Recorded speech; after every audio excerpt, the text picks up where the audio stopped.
అందరికీ జై శ్రీరామ్. ఓం నమో శ్రీ వెంకటేశాయ. ఈరోజు వీడియో అంటే నారాయణీయం శ్లోకం చదవడం వల్ల ఒకరికి జరిగిన అద్భుతం ఏంటి అనేది చెప్పమన్నారు.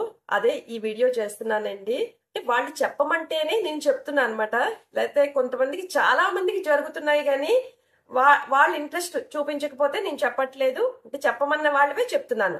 అయితే వాళ్ళు కామెంట్ ఏం పెట్టారు అనేది కూడా నేను స్క్రీన్ మీద ఇస్తాను. ఒక అమ్మాయి మాట, ఆ అమ్మాయికి కళ్ళు సరిగ్గా కనిపించట్లేదని డాక్టర్ దగ్గరికి వెళ్ళిందంట. వెళ్తే మెడిసిన్స్ రాశారు, తను వాడింది, కానీ తగ్గట్లేదు. అంటే కళ్ళు మసగగా కనిపిస్తున్నాయి, అస్సలు తగ్గలేదంట. తగ్గకపోతే మళ్ళా డాక్టర్ దగ్గరికి వెళ్ళింది. వెళ్తే డాక్టర్ ఏం చెప్పారంటే, ఏమో బ్రెయిన్ లోని ఏదైనా ప్రాబ్లం ఉండొచ్చమ్మా అని చెప్పారండి. బ్రెయిన్ లో ప్రాబ్లం అనేటప్పటికి ఈ అమ్మాయికి ఇంకా టెన్షన్. అంటే ఈ అమ్మాయికి ఇంకా పెళ్లి కూడా కాలేదండి. డాక్టర్ అప్పుడు ఎంఆర్ఐ స్కాన్ రాశారంట. ఇంకా ఆ స్కానింగ్ రాసేటప్పటికి ఈ అమ్మాయి చాలా భయపడిపోయి ఇంకా ఏం చేయాలో స్వామికి, అంటే తన ప్రయత్నం తను, అంటే డాక్టర్ దగ్గర వెళ్లకుండా లేదు, తన ప్రయత్నం తను చేస్తూ, మనం భగవంతుడు దైవ బలం కూడా కావాలనుకుంటాం కదా. తనకి ఎక్కువ వెంకటేశ్వర స్వామి అంటే చాలా ఇష్టం అంట. అలా స్వామికి దండం పెడుతూ నేను నారాయణీయం శ్లోకం అంటే పెట్టాను కదా వీడియో. అంటే అంటే 2-3 వీడియోస్ పైన చేశానండి. అందులోని తను ఆ వీడియో చూసి ఆ శ్లోకం చదవడం మొదలు పెట్టిందంట. మొదలుపెట్టి తర్వాత కొద్ది రోజులు, ఒక 10 రోజులు 13 రోజులు చదివేనని చెప్పింది. అంటే మీరు ఆ మెసేజ్ లో చూడొచ్చండి.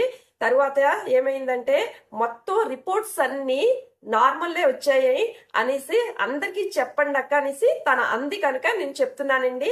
అలాగే ఇంకొక అమ్మాయి కూడాను, తనకేంటంటే ఒక 5 ఏళ్లు బట్టి మొహం మీద స్కిన్ అలర్జీ ఉంటే తగ్గట్లేదంటే, ఎంతమంది డాక్టర్స్ దగ్గరికి వెళ్ళినా తగ్గట్లేదు.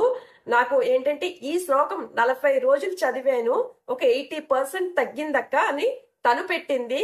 ఇలా ఒక్కొక్కరికి అంత మంచి జరుగుతూ ఉంటే నాకు, అంటే వాళ్ళకి మెయిన్ ఇది ఆరోగ్యం కోసమే కదండి. మెయిన్ ముఖ్యం, మనకి మనుషులకు కావాల్సిన ఆరోగ్యమే కదా. అందుకు వాళ్ళు చెప్పమన్నవే నేను చెప్తున్నానండి. అది మీకు ఎవరికైనా ఇలాంటి ఆరోగ్య సమస్యలు ఉంటే మనం మందులు వాడుతూ మనం ఈ శ్లోకం కూడా చదివేము అంటే ఇది దైవ బలం కూడా తోడయి తప్పకుండా క్యూర్ అవుతుందని నేను ఇన్నిసార్లు చెప్తున్నాను. అది మీరు ఇంట్రెస్ట్ ఉన్న వాళ్ళు మాత్రం చదవండి. చదువుతూ మీరు మీ మెడిసిన్ మీరు వేసుకున్నారు అంటే తప్పకుండా మీ హెల్త్ ఇష్యూస్ అన్ని క్యూర్ అవుతాయండి. ఇది ఈ రోజు వీడియో. ఎలా ఉంది? లైక్ చేయండి. లైక్ చేస్తే మరికొంతమందికి వెళ్తుంది. చాలా మంది లైక్ చేయబట్టే అండి ఈ శ్లోకం అనేది అందరి దగ్గరికి వెళ్తుంది. ఆ వెళ్ళబట్టే వాళ్ళు చదువుతున్నారు కదా, ఎంత మందికో తగ్గుతుంది కదా. ఓం నమో శ్రీ వెంకటేశాయ. అందరూ బాగుండాలని ఈ వీడియో అండి.